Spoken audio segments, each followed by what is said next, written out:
नमस्कार, स्वागत है आपके अपने YouTube channel Awadh study centre Mahbubganj में। दोस्तों, इसमें आज हम इस वीडियो में यूपी टेट और सुपर टेट से संबंधित 50 अति महत्वपूर्ण प्रश्नों को लेकर के आए हैं। तो आइए हम लोग शुरू करते हैं आज का पहला प्रश्न। मित्रों, इसमें एक चीज़ और हम बताते चलें कि इसमें जो भी हमने प्रश्न लिए हैं ये कहीं ना कहीं किसी न किसी वर्ष में पूछे भी गए हैं और आगे भी पूछे जाने की संभावना भी है। तो आइए हम लोग शुरू करते हैं आज का पहला प्रश्न। पहला प्रश्न है, विश्व वन्यजीव कोष द्वारा प्रतीक के रूप में किस पशु को लिया गया है? तो ऑप्शन है आपके पांडा, हिरण, गाय या फिर जंगली भैंस। तो विश्व वन्यजीव कोष द्वारा प्रतीक के रूप में जिस पशु को लिया गया वो है आपका पांडा। पांडा को ही जो है लिया गया था। आइए आगे देख लेते हैं दूसरा क्वेश्चन। दूसरा क्वेश्चन कह रहा है कि जल प्रदूषण निवारण और नियंत्रण अधिनियम कब बना? तो जल प्रदूषण निवारण और नियंत्रण अधिनियम ये जब बना था 1971 में, 1972 में या फिर 1973 या फिर 1974 में। तो इसका राइट आंसर होगा डी वाला ऑप्शन 1974 में। आइए हम लोग अगला देख लेते हैं। दोस्तों, एक चीज़ और हम बताते चले कि राष्ट्रीय उद्यान किसी संस्थान से संबंधित ये जो क्वेश्चन है कहीं ना कहीं इसमें जो है पूछे जाते हैं। 1 से 2, 3 नंबर तक पूछ लिए जाते हैं। तो आइए हम लोग शुरू करते हैं। तीसरा क्वेश्चन, नोकरेक राष्ट्रीय उद्यान कहाँ है? मेघालय में है, सिक्किम में है, असम में है या फिर बिहार में है? तो इसका राइट आंसर होगा ये है आपका मेघालय, यानी पूर्वी राज्य जो आपका मेघालय है यहीं से जो है ये नोकरेक राष्ट्रीय उद्यान जो है यहाँ पे मिलता है। आइए हम लोग देख लेते हैं चौथा क्वेश्चन। चौथा क्वेश्चन कह रहा है कि अगस्तमलाई जैवमंडल आरक्षित क्षेत्र किस राज्य में है? मेघालय व सिक्किम में है, उड़ीसा व आंध्र प्रदेश में है, जम्मू कश्मीर व हिमाचल प्रदेश में है। देखिए एक ऑप्शन और नहीं दिया गया है इसमें। ये आपका है तमिलनाडु, तमिलनाडु और जो है केरल। तो इसमें कह रहा है कि अगस्तमलाई जैवमंडल आरक्षित क्षेत्र, तो ये है आपका तमिलनाडु और केरल में। तो यही आपका राइट आंसर हो जाएगा, तमिलनाडु और केरल। आइए अगला देख लेते हैं पांचवा नंबर। पांचवा नंबर कह रहा है कि नदियों में जल प्रदूषण घुली हुई निम्न की मात्रा से मापा जाता है। मतलब किसकी मात्रा जो है मापा जाता है नदियों में जो जल प्रदूषण के रूप में घुली हुई होती है। तो ये होता है आपके ऑप्शन है N2, Cl2, O2 या फिर O3। तो इसका राइट आंसर होगा O2, यानी कि ऑक्सीजन की मात्रा को मापा जाता है। आइए अगला देख लेते हैं। छठवां नंबर हमारा है, विश्व पर्यटन दिवस कब मनाया जाता है? 5 सितंबर को, 14 सितंबर को, 27 सितंबर को या फिर 28 मार्च को? तो देखिए 5 सितंबर आप लोग जान ही रहे होंगे कि 5 सितंबर को शिक्षक दिवस के रूप में सर्वपल्ली राधाकृष्णन के जन्मदिन के शुभ अवसर पर मनाया जाता है। और 14 सितंबर जो कि राजकीय भाषा के रूप में आपका हिंदी घोषित हुआ था सन 1949 में। ये तो होगा नहीं, ये तो हिंदी दिवस है। आपका सी वाला ऑप्शन एकदम राइट आंसर जाता है कि 27 सितंबर को विश्व पर्यटन दिवस के रूप में मनाया जाता है। आइए हम लोग अगला देख लेते हैं। सातवां नंबर है। सातवां नंबर है, पेन क्या है? देखिए पेन जो है ये 2 तरह के हैं। एक पेन आप लोग जान ही रहे होंगे जो पेन कार्ड आप लोगों का होता है, जिसका फुल फॉर्म है परमानेंट अकाउंट नंबर। और एक पेन जो है पर्यावरण की दिशा में है। पर्यावरण में ये जो होता है पेन का मतलब जो होता है, आइए इसको जान लेते हैं। इसको कहते हैं पराक्सी एसिटिक नाइट्रेट। ये है आपका पराक्सी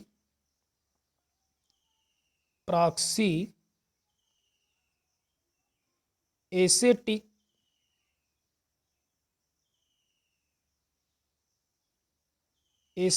नाइट्रेट। ये आपका होता है पेन। ये पर्यावरण में है और कभी कभी ये फुल फॉर्म भी पूछ लिया जाता है। तो आप लोग ध्यान रखिएगा कि पराक्सी एसिटिक नाइट्रेट, और ये जो होता है ये गौण प्रदूषक होता है। तो यहाँ पे जो है सी वाला ऑप्शन एकदम राइट आंसर जाएगा कि यह एक गौण प्रदूषक है। आइए अगला देख लेते हैं। 8वां नंबर है, केंद्रीय नियंत्रण प्रदूषण बोर्ड की स्थापना कब हुई? तो 1970 में, 1972 में, 1974 में या फिर 1984 में?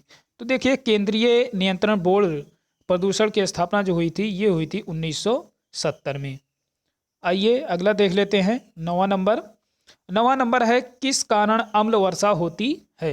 SO2 और NO2 के कारण, या फिर NO2 O2 के कारण, CO या फिर CO2 के कारण, SO2 और O2 के कारण। तो यहाँ पे देखिएगा कि 9वें नंबर का जो है ये आपका सही हो जाता है ए वाला ऑप्शन, SO2 और NO2 के कारण होता है जो है अम्लीय वर्षा। आइए अगला देख लेते हैं। 10वां नंबर, ओजोन बायोस्फीयर को बचाती है इंफ्रारेड से, अल्ट्रावायलेट से, एक्स रे से या फिर गामा किरण। तो इसमें देखिएगा ओजोन बायोस्फीयर को बचाती है ये है अल्ट्रावायलेट किरण। आइए हम लोग 11 नंबर देख लेते हैं। 11 नंबर कहता है कि निम्न में से कौन सी धातु इटाई रोग पैदा करती है? और ये काफ़ी बार जो है यूपी टेट के एग्ज़ाम में देखने को मिलता भी है दोस्तों कि इटाई रोग जो होता है वो किस धातु से होता है? कैडमियम, सोडियम, पोटेशियम या फिर जिंक।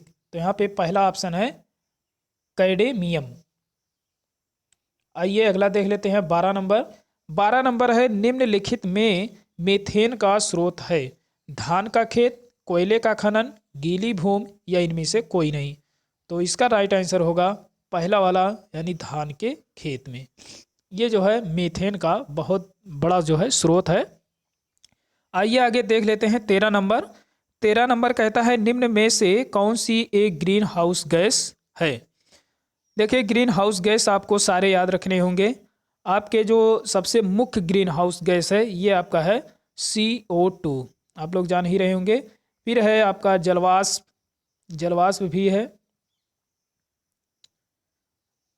जलवाष्प है, नाइट्रस ऑक्साइड है और जो है इसमें मीथेन भी है। तो ये सारे जो है ग्रीन हाउस गैसें हैं। तो इसका जो राइट आंसर है यहाँ पे देखिए नाइट्रस ऑक्साइड दिया है, फिर नाइट्रिक ऑक्साइड दिया है, फिर है नाइट्रस ऑक्साइड, फिर सल्फर डाइऑक्साइड, फिर कह रहा है इनमें से कोई नहीं। तो यहाँ पे देखिएगा जो उत्तर है यह है नाइट्रस ऑक्साइड।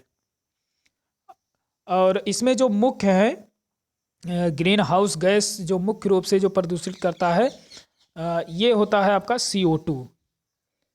आइए 14 नंबर देख लेते हैं। 14 नंबर कह रहा है कि विश्व वानिकी दिवस कब मनाया जाता है? तो 21 मार्च को, 8 मार्च को, 4 अक्टूबर या फिर 12 अगस्त को। तो विश्व वानिकी दिवस जो मनाया जाता है ये मनाया जाता है 21 मार्च को। आइए 15 नंबर देख लेते हैं। 15 नंबर कहता है कि शीतकाल में कहाँ साइबेरियन सारस दिखाई देती हैं? तो शीतकाल में जो है कहाँ साइबेरियन सारस यानी पक्षी जो है दिखाई देते हैं? पेंच राष्ट्रीय उद्यान में, दाची गम राष्ट्रीय उद्यान में, या फिर बोरीवली राष्ट्रीय उद्यान में, या फिर घाना पक्षी बिहार में। तो ये होगा आपका राइट आंसर घाना पक्षी बिहार। और ये आपका पड़ता है राजस्थान में। राजस्थान में जो है घाना पक्षी बिहार ये राष्ट्रीय उद्यान उपस्थित है।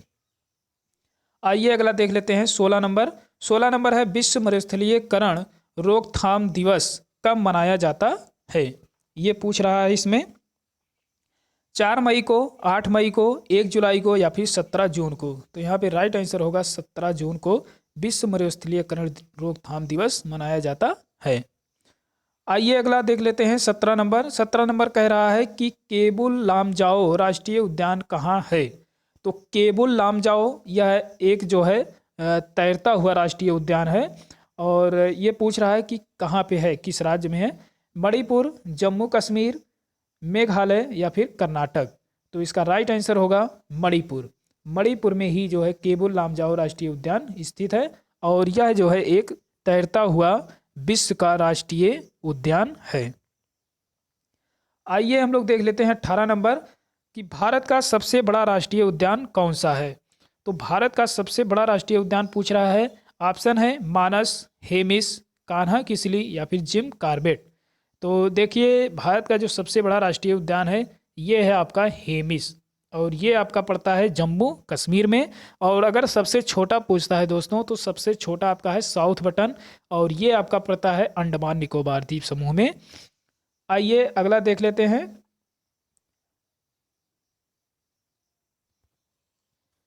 19 नंबर है, भारतीय वन सर्वेक्षण विभाग की स्थापना कब हुई?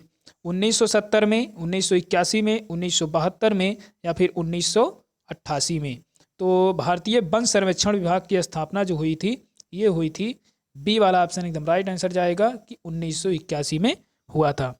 आइए अगला देख लेते हैं 20 नंबर। 20 नंबर कह रहा कि ओजोन परत में विशाल छिद्र कहाँ पर देखा गया? भूमध्य रेखा के पास में, अंटार्कटिका में, इंडोनेशिया में या फिर मकर रेखा के पास ऑस्ट्रेलिया में? तो यहाँ पे राइट आंसर होगा अंटार्कटिका में। जो सबसे पहले जो विशाल बड़ा भाग जो छिद्र देखा गया था जो है ओजोन परत में, ये देखा गया था अंटार्कटिका महाद्वीप में। आइए आगे देख लेते हैं। 21 नंबर है कि पर्यावरण संरक्षण अधिनियम कब बनाया गया? तो पर्यावरण संरक्षण अधिनियम कब बनाया गया? 1984 में, 1986 में या फिर 1988 में या फिर 1990 में? तो इसका राइट आंसर होगा, ये है आपका 1986 में बनाया गया। आइए हम लोग 22 नंबर देख लेते हैं।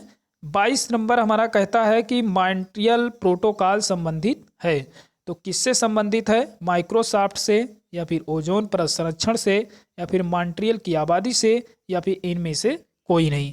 तो यहाँ पे जो राइट आंसर होगा ये है आपका बी वाला ऑप्शन एकदम राइट आंसर होगा कि ओजोन परत संरक्षण से। और दोस्तों इसको वेरी आप लोग इम्पोर्टेंट कर लीजिएगा, क्योंकि ये जो है काफ़ी बार एग्जाम में आ भी चुका है। आइए हम लोग 23 नंबर देख लेते हैं। 23 नंबर है कि निम्नलिखित में से किसी वैश्विक विरासत का वन माना जाता है? कहने का मतलब है किसको जो है वैश्विक विरासत के रूप में, वन के रूप में माना जाता है? उड़ीसा में नंदनकानन को, असम में काजीरंगा को, पश्चिम बंगाल का जो है सुंदरबन को या फिर मध्य प्रदेश में सागौन वन को? तो यहाँ पे देखिएगा जो वैश्विक विरासत के रूप में वन माना जाता है ये है आपका सी वाला ऑप्शन एकदम राइट आंसर जाएगा कि पश्चिम बंगाल में जो सुंदरबन है इसी को वैश्विक विरासत के रूप में दर्जा दिया गया है। आइए 24 नंबर हम लोग देख लेते हैं। 24 नंबर है, हमारे देश में वन महोत्सव दिवस कब मनाया जाता है? तो वन महोत्सव दिवस जो मनाया जाता है, ऑप्शन है 1 मार्च, 10 मार्च, 10 जनवरी, 1 जुलाई। तो देखिए जो वन महोत्सव मनाया जाता है दोस्तों, हम आपको बताते चलें, ये 1 जुलाई से लेकर जो है 7 जुलाई तक मनाया जाता है।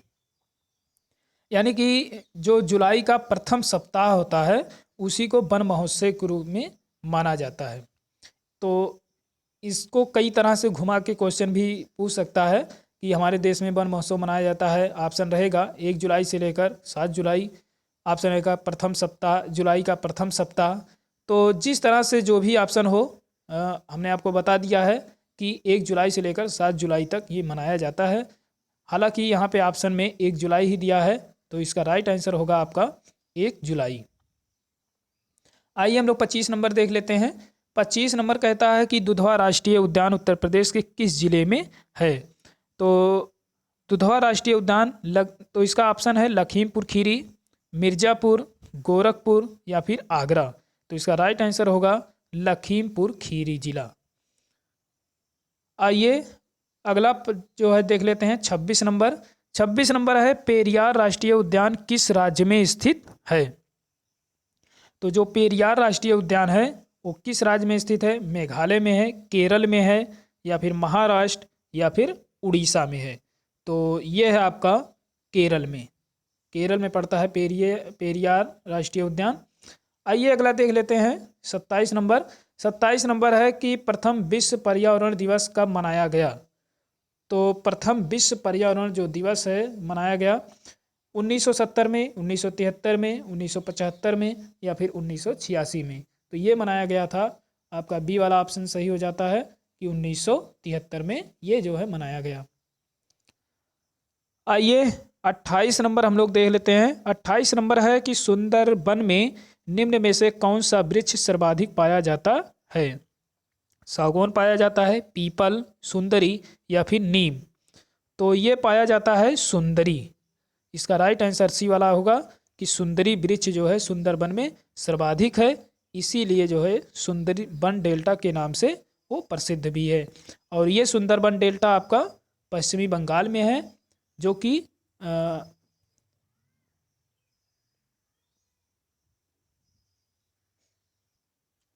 ब्रह्मपुत्र और गंगा नदी की संयुक्त धारा से जो है ये बनता है। आइए अगला देख लेते हैं। 29 नंबर है हमारा कि निम्न में से कौन सा एक सागरीय राष्ट्रीय उद्यान है, अर्थात जो सागर में उपस्थित हो उसकी बात हो रही है। तो ऑप्शन है भितरकनिका, मानस, मन्नार की खाड़ी या फिर सुंदरबन। तो यहाँ पे राइट आंसर होगा मन्नार की खाड़ी। मन्नार की खाड़ी जो है ये एक सागरीय राष्ट्रीय उद्यान है। आइए 30 नंबर देख लेते हैं। 30 नंबर है कि इबोला क्या है, कवक है, बैक्टीरिया है, प्रोटोजोआ है या फिर वायरस है। तो यहाँ पे देखिए इबोला जो है ये आपका जो है डी वाला ऑप्शन एकदम सही हो जाता है। ये एक जो है विषाणु है यानी कि वायरस है। आइए 31 नंबर देख लेते हैं। 31 नंबर है कि सारगैसो समुद्र का नाम किसके कारण पड़ा। तो सारगैसो समुद्र का नाम किसके कारण पड़ा, कवक के द्वारा, शैवाल के द्वारा, आवृत बीजियों के द्वारा या फिर ब्रायोफाइट के द्वारा। तो ये पड़ा था आपका राइट आंसर है बी वाला ऑप्शन यानी कि शैवाल के द्वारा पड़ा था। आइए अगला देख लेते हैं 32 नंबर। दोस्तों ये वीडियो आप लोगों को पसंद आ रहा हो तो आप लोग लाइक और सब्सक्राइब करना मत भूलिएगा और अपने दोस्तों को भी शेयर करें। आइए 32 नंबर देख लेते हैं। 32 नंबर कहता है कि राष्ट्रीय पर्यावरण अभियांत्रिक अनुसंधान संस्थान कहाँ स्थित है। भोपाल में है, देहरादून में है, नागपुर में है या फिर बेंगलुरु में है। तो इसका राइट आंसर होगा ये है नागपुर में स्थित है। देखिए ये फंसाने के लिए ऑप्शन देता है भोपाल, देहरादून, बेंगलुरु, नागपुर, क्योंकि ये कहीं ना किसी संस्थान से जो है जुड़े हुए हैं। तो यहाँ पे लेकिन राष्ट्रीय जो पर्यावरण अभियांत्रिक अनुसंधान की बात कर रहा है तो ये है आपका नागपुर। आइए अगला देख लेते हैं 33 नंबर। 33 नंबर है निम्नलिखित में से ग्लोबल वार्मिंग के लिए उत्तरदायी है। ये तो आप लोग जान ही रहे होंगे। ये है आपका CO2, नाइट्रोजन, कैडमियम या फिर सिलिका। तो ये है आपका CO2 जो है ये ग्लोबल वार्मिंग के लिए सर्वाधिक जो है उत्तरदायी माना जाता है। आइए हम लोग 34 नंबर देख लेते हैं। 34 नंबर कहता है कि ग्रेट हिमालय राष्ट्रीय पार्क जिसे यूनेस्को ने विश्व धरोहर स्थल घोषित किया है किस प्रदेश में है। तो ग्रेट हिमालय की बात कर रहा है। ये राष्ट्रीय पार्क कहाँ पे है ये पूछना चाह रहा है। हिमाचल प्रदेश में है, उत्तराखंड में है, जम्मू कश्मीर या फिर मेघालय में है। तो इसका राइट आंसर होगा हिमाचल प्रदेश में है। आइए हम लोग 35 नंबर देख लेते हैं। 35 नंबर कह रहा कि किस कारण स्टोन कैंसर होता है। आम्ल वर्षा के कारण, विश्वव्यापी तापन के कारण, रेडियोधर्मिता के कारण या फिर कार्बन डाइऑक्साइड के कारण। तो स्टोन का मतलब होता है पत्थर, यानी पत्थर का कैंसर जो होता है ये होता है अम्ल वर्षा के कारण। तो यहाँ पे पहला वाला एकदम राइट आंसर जाता है। आइए अगला देख लेते हैं 36 नंबर। 36 नंबर कहता है कि विश्व पृथ्वी दिवस कब मनाया जाता है। और ये काफ़ी बार एग्जाम में पूछा भी जाता है, वेरी वेरी इंपॉर्टेंट कर लीजिएगा दोस्तों। 28 फरवरी को, 21 मार्च को, 7 अप्रैल को या फिर 22 अप्रैल को। तो विश्व पृथ्वी दिवस जो मनाया जाता है ये है आपका 22 अप्रैल। आइए आगे देख लेते हैं 37 नंबर। 37 नंबर है भारत में नई वन नीति कब बनी। तो नई वन नीति की बात कर रहा है कि नई वन नीति कब बनी थी। तो 1985 में, 1986 में या फिर 1988 या फिर 1990 में। तो देखिए भारत में नई वन नीति की बात कर रही है। देखिए इसमें कई तरह के क्वेश्चन बनते हैं, नई वन नीति या फिर वन नीति कब लागू हुआ, ये सब जो है क्वेश्चन इसमें पूछे जाते हैं। तो इसका राइट आंसर होगा 1988 में। 1988 में जो है भारत में नई वन नीति बनी थी। आइए अगला देख लेते हैं 38 नंबर। भारत में चंदन की लकड़ी के सर्वाधिक वन किस राज्य में पाए जाते हैं। तो चंदन की जो लकड़ी है ये किस राज्य में सर्वाधिक पाया जाता है। मध्य प्रदेश में, कर्नाटक में, मिजोरम में या फिर उत्तराखंड में। तो इसका राइट आंसर होगा कर्नाटक में। आइए हम लोग 39 नंबर देख लेते हैं। 39 नंबर कहता है कि किस खाद्य श्रृंखला के प्राथमिक उपभोक्ता होते हैं। तो किसी खाद्य श्रृंखला के प्राथमिक उपभोक्ता जो होते हैं ये होते हैं ऑप्शन है उत्पादक, शाकाहारी, मांसाहारी या फिर अपघटक। तो ये होते हैं आपका शाकाहारी, यहाँ पे राइट आंसर शाकाहारी हो जाएगा। आइए अगला देख लेते हैं 40 नंबर। 40 नंबर कहता है रेड डाटा बुक क्या है? संसद से संबंधित है, जीवाश्म पादप से संबंधित है, संकटापन्न पादप और जीव जंतु से, या फिर इनमें से कोई नहीं। तो ये जो होता है रेड डाटा बुक जो होता है यह आपका सही हो जाता है, सी वाला ऑप्शन एकदम राइट आंसर जाएगा कि संकटापन्न पादप और जीव जंतु से संबंधित होता है। अगला है 41 नंबर। 41 नंबर कहता है कि भारत में क्षेत्रफल की दृष्टि से सर्वाधिक वन किस राज्य में हैं? तो देखिए यहाँ पे क्षेत्रफल की दृष्टि से पूछ रहा है, इसमें कई तरह के क्वेश्चन बनते हैं। क्षेत्रफल की दृष्टि से, परसेंट की दृष्टि से, इस तरह से जो है इसमें क्वेश्चन बनते हैं। हालांकि इसमें पूछ रहा है कि क्षेत्रफल की दृष्टि से सर्वाधिक वन, तो अरुणाचल प्रदेश, मिजोरम, लक्षद्वीप और डी वाला ऑप्शन है आपका मध्य प्रदेश। तो यहाँ पे राइट आंसर होगा डी वाला ऑप्शन यहाँ पे कि मध्य प्रदेश में जो है क्षेत्रफल की दृष्टि से सर्वाधिक वन पाया जाता है। यदि परसेंट की हम बात करें तो परसेंट में आपका राइट आंसर होगा मिजोरम। मिजोरम में ही जो है परसेंट के हिसाब से सबसे अधिक जो है वन पाया जाता है। आइए हम लोग 42 नंबर देख लेते हैं। 42 नंबर कह रहा है कि फॉरेस्ट रिसर्च इंस्टीट्यूट है। तो फॉरेस्ट रिसर्च इंस्टीट्यूट जो है कहाँ पे है ये पूछना चाह रहा है। नागपुर, देहरादून, नई दिल्ली या फिर भोपाल। तो इसका राइट आंसर होगा आपका देहरादून। आइए हम लोग 43 नंबर देख लेते हैं। 43 नंबर ये काफ़ी वेरी इंपॉर्टेंट कर लीजिएगा दोस्तों, ये काफ़ी बार एग्जाम में पूछा भी जाता है। मिनी माता रोग किसके कारण होता है? सीसा के कारण, पारे के कारण, फ्लोराइड या फिर डीडीटी के कारण। तो यहाँ पे जो राइट आंसर होगा ये है आपका पारा। पारा के कारण ही जो है मिनी माता रोग होता है। आइए अगला देख लेते हैं 44 नंबर। 44 नंबर कहता है कि ब्राउन एयर का संबंध किससे है? तो ब्राउन एयर का संबंध किससे है? अम्लीय धुआं से, प्रकाशीय रासायनिक धुआं से, औद्योगिक धुआं से या इनमें से कोई नहीं।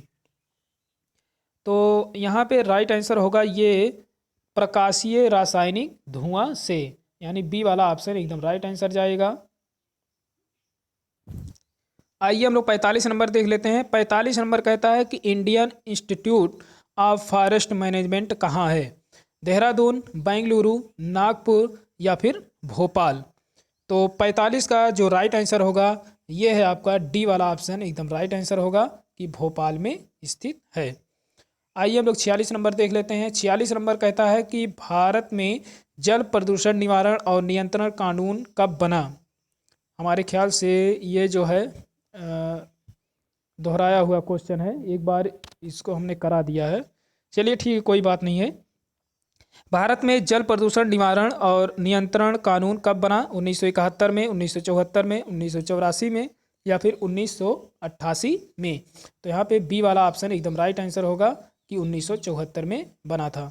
आइए अगला देख लेते हैं 47 नंबर। 47 नंबर है कि वन महोत्सव के जनक कौन है? के.एम. मुंशी, सुंदरलाल बहुगुणा, स्वामीनाथन या फिर के.एम. मलिक हैं। तो 47 का वन महोत्सव के जनक पूछा जा रहा है, तो 47 का होगा के.एम. मुंशी। के.एम. मुंशी यानी पहला वाला ऑप्शन एकदम राइट आंसर होगा। आइए आगे देख लेते हैं 48 number.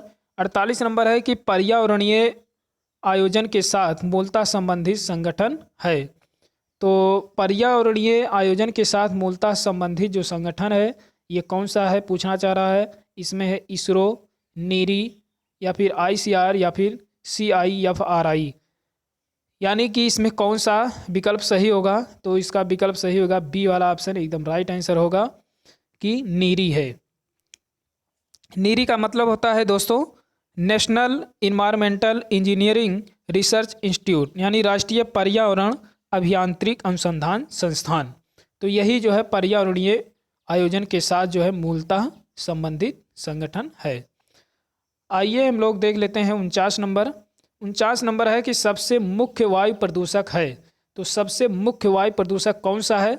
Carbon monoxide, carbon dioxide, गंधक या फिर ओजोन। तो यहाँ पे राइट आंसर होगा कार्बन मोनोऑक्साइड, यानी पहला वाला विकल्प एकदम राइट आंसर होगा। आइए देख लेते हैं 50 नंबर। और हमारा ये अंतिम है। 50 नंबर है कि विश्व टाइगर दिवस कब मनाया जाता है? 29 जुलाई को, 1 जुलाई को या फिर 3 जुलाई को? तो यहाँ पे जो राइट आंसर होगा ये है आपका 29 जुलाई। 29 जुलाई को विश्व टाइगर दिवस के रूप में मनाया जाता है। तो दोस्तों ये था आपके 50 अति महत्वपूर्ण प्रश्न, जो कि यूपी टेट और सुपर टेट के लिए काफ़ी इम्पॉर्टेंट भी था। तो मित्रों, ये वीडियो आप लोगों को कैसा लगा कमेंट बॉक्स में अवश्य बताएं और अपने मित्रों को भी शेयर करते रहें। बहुत बहुत धन्यवाद।